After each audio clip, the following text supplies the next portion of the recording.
কখনো কি ভেবেছেন এই বিশাল পৃথিবীর বুকে কত অজানা রহস্যময় স্থান লুকিয়ে আছে? এমন কিছু জায়গা যেগুলোর দিকে তাকালেই গা শিউরে ওঠে। মনে হয় যেন প্রকৃতি আমাদের সাথে কোনো গোপন খেলা খেলছে। মানুষের চোখ ধাঁধানো প্রযুক্তি বা বিজ্ঞানের জাদুকরী হাতিয়ার দিয়েও যেসব জায়গার রহস্য আজও বোঝা যায়নি। এর মধ্যে কিছু জায়গা আমাদের ভয় দেখায়, কিছু জায়গা আমাদের অবাক করে, আর কিছু জায়গা আমাদের ইতিহাসের অন্ধকার গলিতে হারিয়ে নিয়ে যায়। আজ আমি আপনাদের এমন 3টি জায়গা সম্পর্কে বলবো যেগুলোকে বলা হয় পৃথিবীর সবচেয়ে রহস্যময় স্থানগুলোর মধ্যে অন্যতম। এই জায়গাগুলো শুধু ইতিহাসে নয়, মানুষের কল্পনাতেও দাগ কেটে গেছে। তাহলে চলুন এই রহস্যময় 3টি স্থান সম্পর্কে একটু বিস্তারিত জেনে নিই। আপনি কি কখনো কল্পনা করেছেন মাটির বুকের মধ্যে অনন্তকালের জন্য জ্বলতে থাকে এক বিশাল আগুনের গর্তের কথা? হ্যাঁ, এটা কোনো রূপকথার গল্প নয়, বাস্তবেই আছে এমন এক ভয়ঙ্কর জায়গা। তুর্কমেনিস্তানের কারাকোম মরুভূমির বুকে অবস্থিত এই ডোর টু হেল বা নরকের দরজা যেন সত্যি পৃথিবীর ভিতরের অগ্নিপূর্ণ নরকের এক ফাঁক ফোকর। কিভাবে তৈরি হয়েছিল এই নরকের দরজা? গল্পটা শুরু হয় 1971 সালে। সোভিয়েত ইউনিয়নের কিছু বিজ্ঞানী তুর্কমেনিস্তানে প্রাকৃতিক গ্যাসের খোঁজ করতে গিয়ে এক বিশাল গ্যাসের খনি খুঁজে পায়। তারা খনন শুরু করার পর মাটির নিচে এক বিশাল গুহা ধসে পড়ে, আর সেই গুহা থেকে বিপুল পরিমাণ বিষাক্ত মিথেন গ্যাস বের হয়। বিজ্ঞানীরা তখন ভেবেছিলেন আগুন লাগিয়ে দিলে এই গ্যাস কয়েকদিনের মধ্যে পুড়ে শেষ হয়ে যাবে, কিন্তু তাদের হিসাব ভুল ছিল। কয়েকদিন কেন, 40-45 বছর ধরে একটানা সেই আগুন জ্বলছে।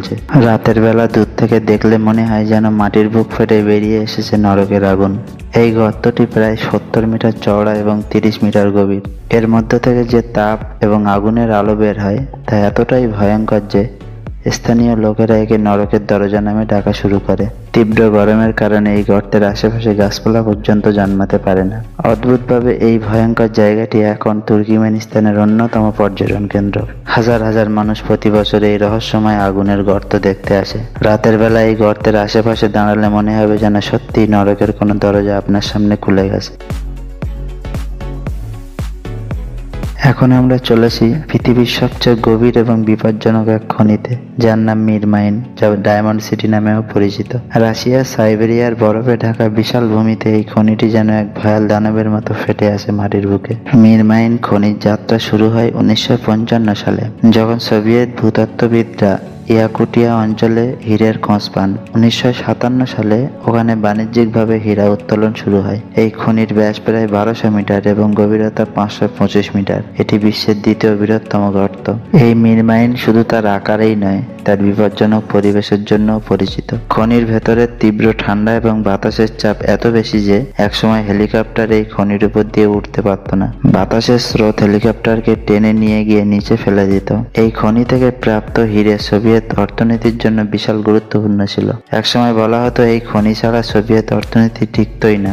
2001 সালে এই খনি আনুষ্ঠানিকভাবে বন্ধ হয়ে যায়, তবে এখনো পর্যটকরা এই বিশাল গর্ত দেখতে আসে। দূর থেকে দাঁড়িয়ে এই বিশাল গর্তের দিকে তাকালে মনে হবে পৃথিবীর বুক ফেটে এক বিশাল দানব জেগে উঠেছে।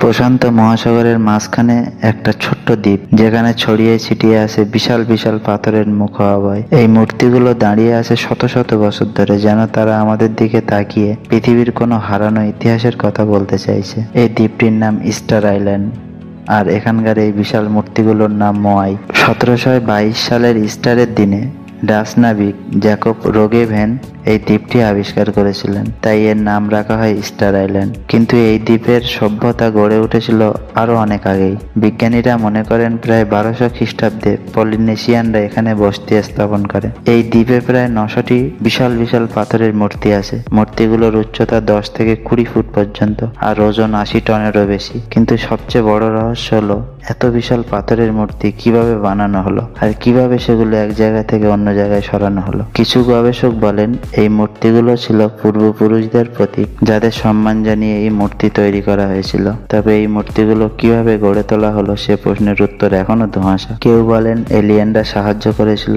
আবার কেউ বলেন অতি প্রাচীন কোনো অজানা প্রযুক্তি ব্যবহার করা হয়েছিল। আরো আশ্চর্যের বিষয় হলো এইসব মূর্তি সমুদ্রের দিকে নয়, বরং দ্বীপের ভেতরের দিকে মুখ করে আছে, যেন তারা দ্বীপবাসী দ্বীপবাসীকে রক্ষা করছে। এত বড় বড় মূর্তি তৈরি করতে গিয়ে দ্বীপবাসীরা অনেক গাছ কেটে ফেলেছিল সেই সময়, ফলে পরিবেশের ভারসাম্য নষ্ট হয়, খাদ্যের সংকট দেখা দেয়। একসময় দ্বীপবাসীরা নিজেদের মধ্যে সংঘর্ষে জড়িয়ে পড়ে। এই পৃথিবীতে এখনো আমাদের সামনে অনেক রহস্য রাখা আছে, যা আমরা হয়তো কখনো পুরোপুরি জানতে পারবো না। আর সেই অজানাই আমাদের পৃথিবীকে করে তোলে আরো আকর্ষণীয়, আরো রহস্যময়।